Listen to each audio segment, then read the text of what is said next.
There are conversations that shape how we live. Conversations that help us navigate challenges of life. Conversations that bring out the best in us. This is where we gather to help each other find a way and unleash our potential. Welcome to the Benjamin Zulu Globe. Psychologist, relationship coach, the one, the only Benjamin Zulu. Benjamin Zulu himself.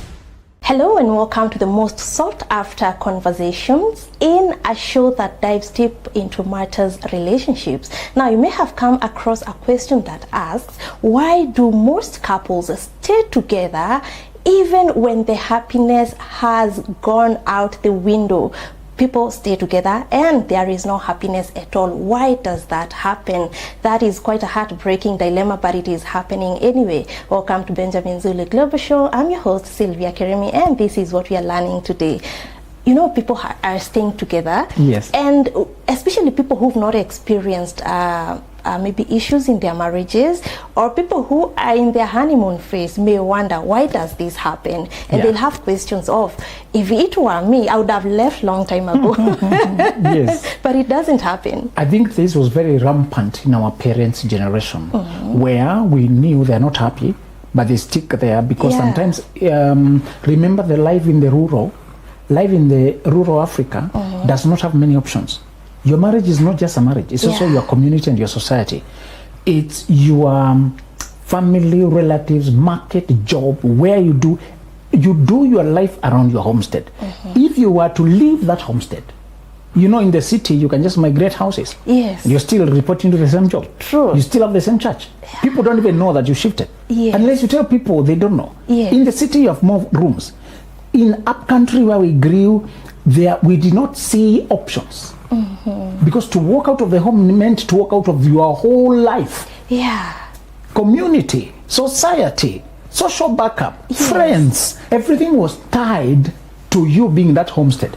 That's why even there somebody dies, the one remains, can hardly, unless it's the man who can bring a woman. When it's a woman, she remained married to that homestead. Yeah. In order to get married again, she might have to leave.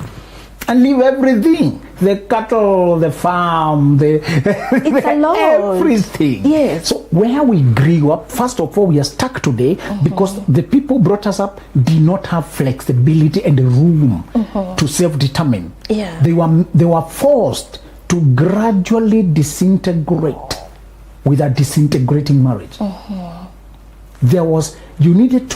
order to start afresh, you needed to do a lot of migration. Yeah. Today we have a lot of options, but because we never saw anybody starting afresh, it is a very scary thing, and we don't have a framework. Yes. We did not see anybody take charge and overcome it. Also, back there, you did not have independence of saying, this is my marriage. It appeared like you were married to that home. It was a whole family affair. Yeah. It was extended family. Even wedding invitations were not Sylvia and Anthony inviting you. It was the family The of... family of... the families, these families are inviting, you know. Nowadays, it's the individuals who are inviting. They even sometimes bring the family or they don't. Yeah. It is, they choose who to bring. So we are coming from a background of a lack of role modeling. We support the family unit. We believe in marriage. But we also know that you can make mistakes. You can end up in situations that are more poisonous and toxic to your well-being than they are good. Yeah. You can end up in situations where the biggest problem, remember, with marriage is we marry before we know who we are. Your greatest mistake and regret in this life will always be, I never knew I was me. Before you know you are you, you have got into things that are antagonistic to being you. Yes. And sometimes you are being forced now to choose. Will you be yourself or be play the role you signed up for? You signed up for roles that are antagonistic to being who you are. Yes. And at some point you're forced to either resign from those roles or resign from being yourself. You know, we get into things that don't align with who we are, and to self-correct and accept to bid, to vote, to actually take a hit, to go back to ourselves. That's a very hard job. So we are talking about when we are coming to the first generation that has the room for self-determination, to the first generation that has the room to actually live. And when you see people together for that long, they were so bitter, it appeared like it's a virtuous thing. On the surface, when you're talking and you appear like you stuck there, even when you should have left, it appears virtuous. Yes. Like as if you're persistent, as if you held on, as if you stood for family, as if you held, the family together. I don't know, for the sake of children, for the sake of whatever. But those who are the children, us who suffered marriages that were dead, we know it was pure disaster. That's where people have gender confusion. They want to become men or women. They want to change who they are. When they saw the pain the father went through, being so helpless and victimized, it appears like being a man is too vulnerable. The boy wants to change to woman. When they saw how the mother was unhappy, crying, abandoned, it appears like being a woman is too vulnerable. They fear marriage, or they want to change to be a man. They get into war with the men. It's only that the consequences of staying dead marriages, keeping children there, what they breathe in, the trauma they go through, the things that are, what is changed within them, the perspective and the pain that they internalize, nobody is analyzing them. So it appears like staying is virtuous. Many times the disastrous things we do to the children are unthinkable. And remember the experiments that was being done, and we have seen it in our homes. When you and dad are not happy, or you have a conversation that is tensed, how children are affected. The atmosphere of fear and the doom, because you are their hope. And when you're not happy, they don't know what is happening. Sometimes when they can't express, they start crying. And when they're not sure what is happening, they start crying. Because you are the one who is their peace. Now imagine when you frequently have heated exchange or coldness, or you're not together, how those children are affected. But nobody analyzes that. That is not looked at. It appears like we should just assume it. So people are grown-ups and they don't talk too much about their childhood, but they know how much it affected them. It's when we begin to talk now that you realize what happened. So if you have seen people stick together, or you're in that thing and you're wondering, is it worth it? How should you think about it? The following are the solutions. Number one is, I want you to determine what matters most in my life. Is it marriage, or is it happiness? Is it peace, or is it the image of appearing to be married? I want you to set the priorities of your life. The people who stayed in a dying marriage and they died with it, it's because for them marriage was number one above everything else. They died with the marriage because it was the reason for their life. I want you to know that. There are people who silently, expressly, or outwardly, or otherwise, they put marriage as the reason for their life. When the marriage died midway, they started dying with it. They stayed there, cried, dwindled, and they withered. Many people died of pain in marriage, but it is not marketed. It's not in the headlines. It appears like it was blood pressure, it was complications of the other, but it was stress of a dying marriage. But it is not mentionable.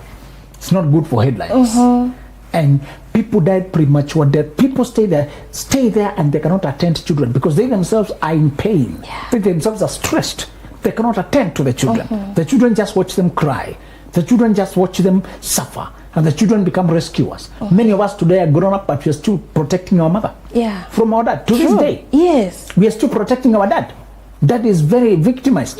Those people are still together, but because you know what is going on there, you can't tell the world, but you're always silently spending money, silently taking them to hospital, silently talking on their behalf, silently buying them clothes. And they keep reporting, your mother does not clean my clothes. It has been like this for 20 years, Daddy. Your dad does not pay anything for me. They're still reporting each other to you, and they are old people. They were like that when you were there. So imagine when you're grown up and you have your family, you're still mediating the dead marriage you saw, and they say they stayed because of you, and here you are still managing them. They quarrel again, they start, you see your phone buzzing, you know another incident has happened. You can't go for Christmas. These people have a pile of disagreements. They want you to sort for them, and they are your parents. You know, and you are embarrassed because you came here for enjoyment. Now it is not even enjoyment, it's endurement. You know, you're here to solve issues. You know. So these wrangles don't help anyone. We know all of us that the children suffer more. It is more disorienting. And remember the firstborn syndrome, or the well-to-do child in Africa, who undertakes to mediate the conflicting parents, to build what they did not build, to compensate for the unity they did not have. So they did not invest in assets. They are aging with financial vulnerability. They camp at your home for medical treatment. They need everything from you. And you start carrying a black tax. They burden your back because they were wrangling instead of building. They were conflicting instead of planning together. They had decent income like other people, and they could have pulled together, whatever income they had, there were assets of that value. But they did not unite. They were just wrangling, facing this one, facing this way. Hello, good people, and how are you? Our long-awaited conference is here. It is titled Hearts and Wallets, Navigating Love While Building Wealth. It's on 8th November 2025 at Utali Hotel. You can grab your tickets at benjaminzuluglobal.com. I tell you the truth, this is one of the best discussions you have ever had, to be about how to not lose both or lose either. Sometimes people get love, but they lose out on money. They get the wealth, they lose out on the love life. Can you have it all? Can you have both? This is a discussion we'll be having on 8th November 2025 at Utali Hotel from 10 a.m. Mark the date and see you there. And so I want you to decide what comes first in your life. Is it purpose or is it marriage? Is marriage the end goal or is it the means to an end? I propose that you make marriage a means to an end, not the end itself.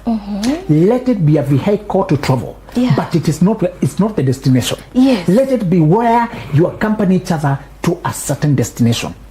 That destination can be raising healthy children. It could be your purpose in life, to give some healthy humans a good start to life, the best you can. And you decide, my children may watch me struggle, they may watch me fight with health or financial issues, but they will never watch me abused. They never watch me victimized. They never watch me helpless. They'll never watch me taking in disrespect. They'll never watch me being talked down. They'll never watch me being mishandled, diminished. I'll never model to them weakness. Come rain, come sunshine, once I get a child, I am responsible. And whether I will do that under the same roof with the person I got her with, or them with, or not, I'll just make sure they watch strength. They watch authenticity.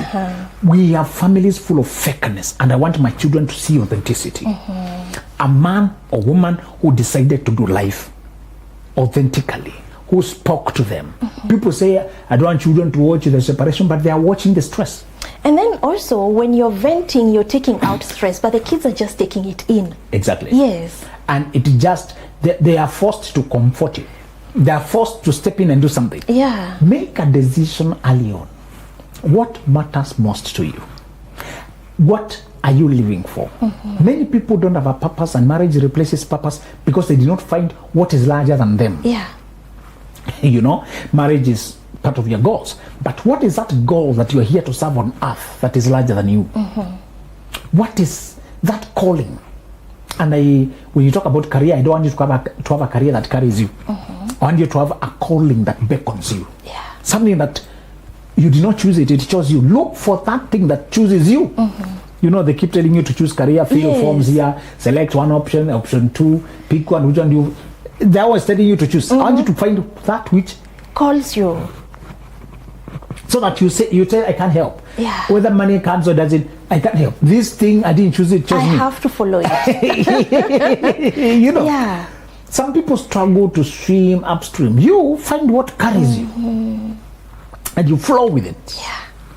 Some people are struggling and they hate Monday because they're going to what they hate. They love Friday because they're escaping from what they hate. They don't enjoy it. I want you to find what you can't wait. You rise with excitement. And even when you are tired physically, you are replenished inwardly. You feel like you are tired for a good cause. So even the fatigue feels good. When you're tired, when you're doing something you love, there's a goodness there. I want you to switch that. When it comes to marriage, let the marriage be a facilitator to do that.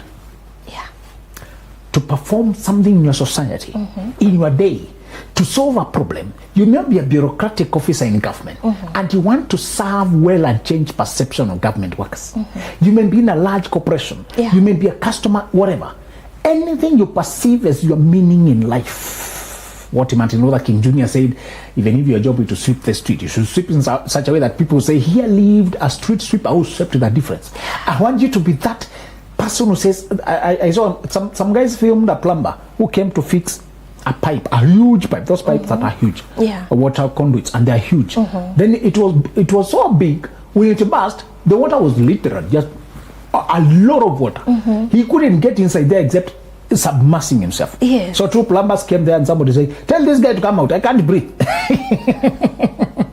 It was a real chaos. You can imagine it is supplying a large area.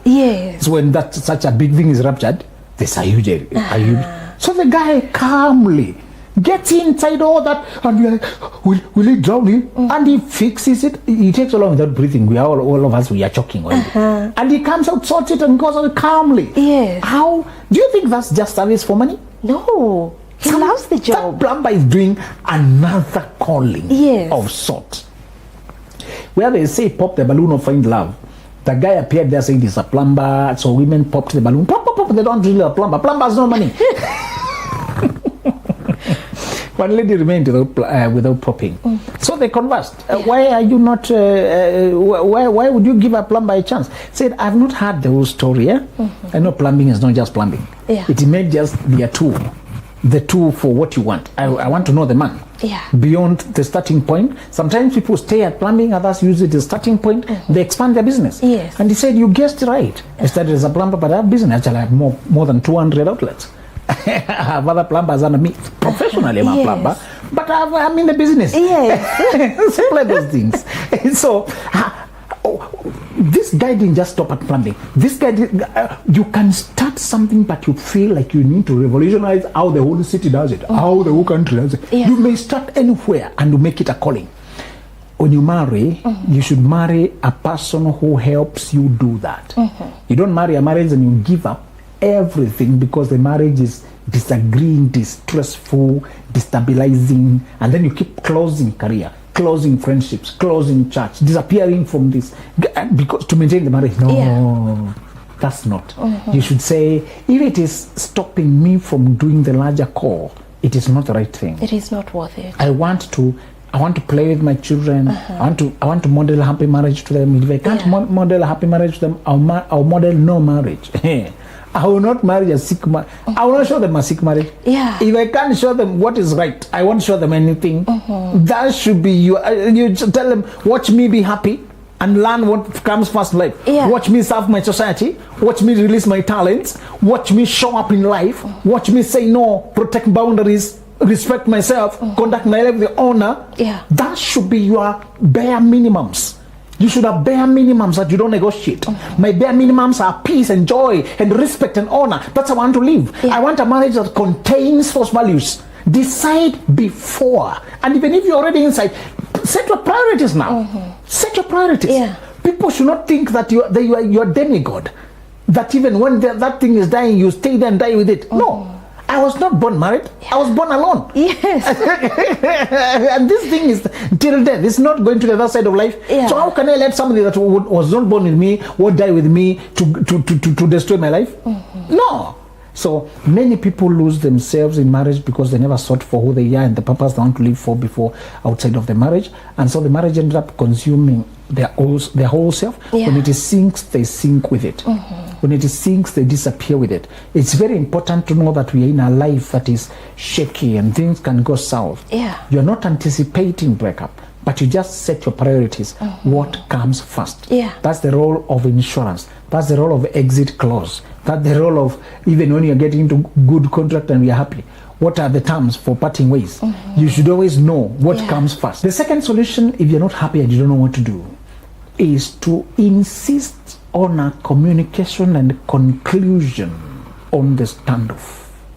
Many people have issues they're not talking about because they fear the outcome of the conversation. When you tell them ask them where they stand, they tell you we are just there. They have avoided conclusion. They don't want to discuss it, lest they are forced to accept that they're not working. Many people don't want to accept that maybe this is not viable.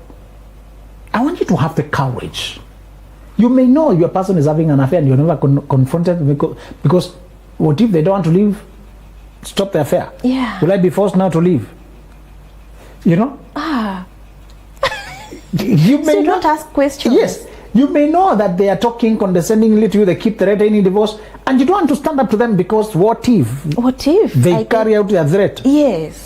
Hello, good people. Have you heard about the conference that is coming on 8th of November 2025 at Tutali Hotel? We're talking about hearts and wallets. How do we navigate both? How do we have money without losing our hearts? And how do we have love without losing our money? We want to navigate this successfully. If you haven't booked your ticket, run to www.benjaminzuluglobal.com and book a ticket now. Have you experienced Zulu in person? His presentation will take you way out of this world. It is something that you don't want to miss. Please book your tickets today.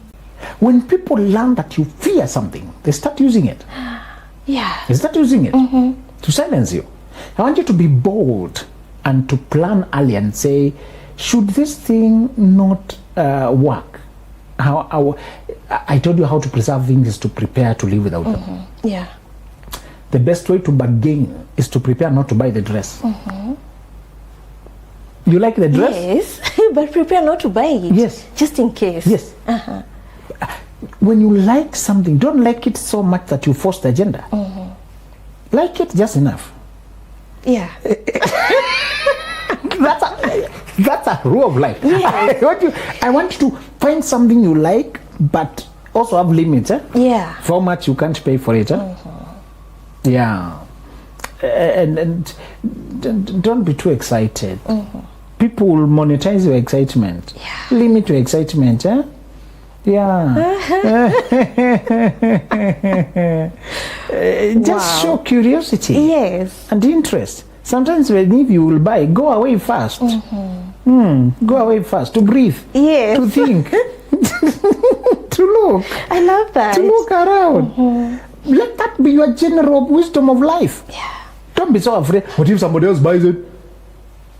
Believe in destiny. Yes. Things that are meant for you won't cause you to be confused, hurry, panicking. Sometimes if another person buys it, I don't know which problem that thing had. Maybe I've been inspired, I'll find something else. True. This is not about procrastination. This is about preparation and considering, taking due diligence, taking the time for due diligence. Do that with marriage.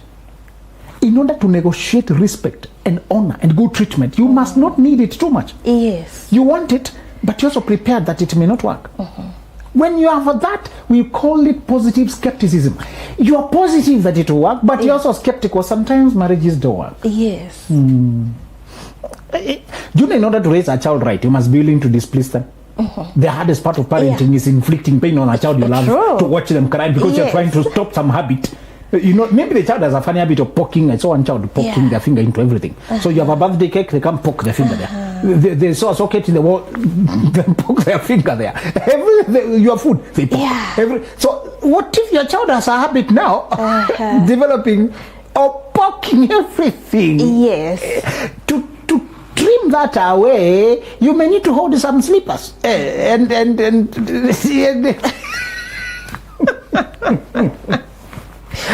To make your child the best child, you must be willing to displease them by disciplining, by being the bad parent at that time. This is not abuse.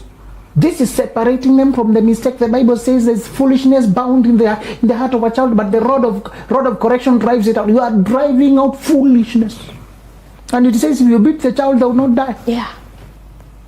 If parenting, which is so painful, this is a delicate child, you love them so much, sometimes we lose our children because we have a painful history with them. I hope you know that. If you get your child peacefully, congratulations to you. But many people have a bad journey with their child. Had health issues. When a child has health issues, it's very hard to discipline them. When a child is at a difficult starting point, when some maids were not kind to them, when you need to defend for them, when the other parent you think is too strict, children can really play with their softiness. They know the soft parent. Particularly the opposite gender. The mother spoil the son. The dad spoil the daughter. So if you are not together, the child knows who is soft, who says yes to everything, who indulges in everything. That is the same thing in marriage. You must want it, but also have limits in saying what arrangement you want, which one you can't work without. I want you to decide early, and I want you to settle some of the questions that if there's a tension, I am going to sit there and square it. If we can't square it, we can't talk about anything else. I will not push things under the carpet. I will not assume we are okay, because when I'm not happy, this is not worth it. I want a marriage that I can be authentic and real. If there's a problem, I will table it there. If the conclusion of the problem means the marriage is no longer there, well and good. Maybe it has served the purpose. I want you to be ready and say some things are till death do us part. Others are just until disrespect do us part. Until disloyalty do us part. You know, sometimes it's not till death, it's death of your love, death of your seriousness, death of your commitment. Sometimes it's not the death of the people, it's the death of their seriousness. Actually, yes. You know, sometimes some of those vows have footnotes. You need to think deeply about them. You know, yes, it's not the death of the person. It's the death of their love for me, the death of them choosing me, death of their monogamy, death of their commitment, death of their availability. Sometimes it's something else dying, not me.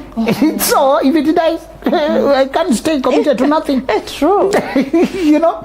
So I want you to maintain that positive skepticism, so that whenever you see a problem, say, are we still together? Learn to just be skeptical. Okay, I see how you move. Tell me, are you still in this? Or you changed your mind? You know, sometimes you need to really find out.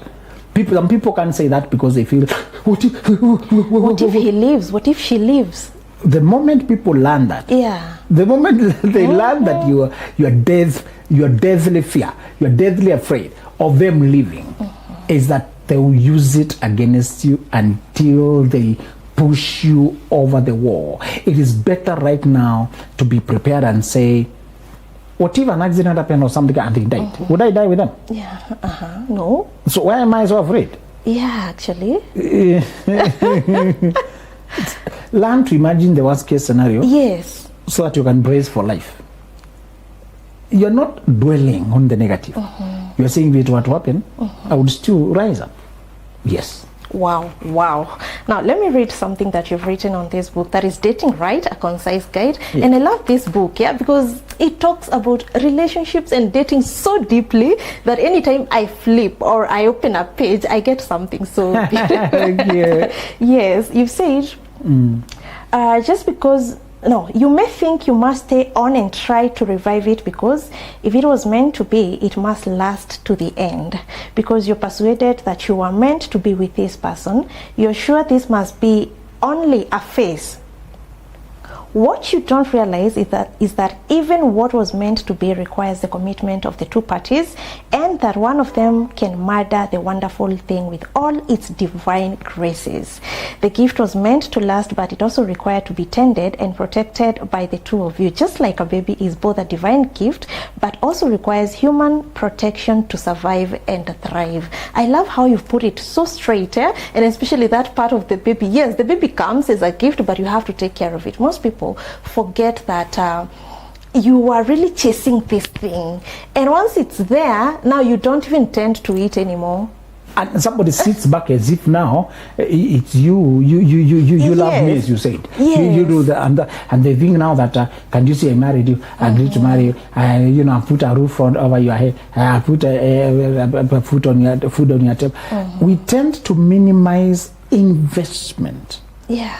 And we know that kuzaa si kazi in Swahili, kazi ni kumlea mana. When you get a child, that's the first part. But the bigger part is raising the child. Getting married, finding the right person is not the harder part. It's building the right marriage. Wedding is a ceremony and a commencement party. But what marriage is built block by block. And I told you that if you do not have a marriage timeout, marriage date, a marriage meeting, a marriage conference. Okay, to use the language you may relate with. You do not have something like that. AGM, week GM, whatever. Meeting with your partner to build block by block, communicate, arrange your goals, put priorities, align on things, warm each other, comfort each other, soothe each other, bruise, bandage the wounds, and check what to do better, what they need more of. If you don't touch base and check regularly with your partner, even with all the good intentions you had, because of ignorance or whatever, one of you flew to Kuala Lumpur, Malaysia, the other one is over here.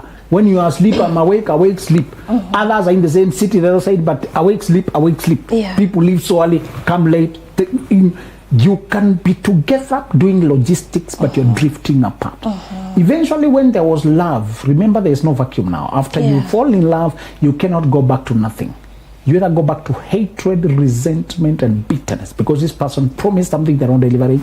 I thought I'm coming to intensity and ecstasy and transcendence and connectedness and joy and love. I thought I was coming to feel, to share life, to become one, to feel seen, to feel support and care. Now I feel not seen, not cared for, forgotten, invisible, belittled, ignored. The moment it switches to become severe enemies, you can't come from lovers to nobody. There was a promise, there was expectations, and when they are flipped because of contribution of negligence, well, it is replaced by bitterness. To tell you that if you don't tend this baby you're born in terms of getting married, it will be replaced. You will become bitter. You become very angry, and a simple neglect of neglecting where we touch base so regularly. And then you bottle your conversations, you rehearse conversations waiting for the opportune moment. The opportune moment comes and you burst out and you quarrel for 3 hours. You've been bottling for 6 months. Yes. You're not quarrelsome. You've just never been heard. Some of these arrangements we have in marriages are really so antagonistic, even to a well-meaning person. We have nowhere for talking.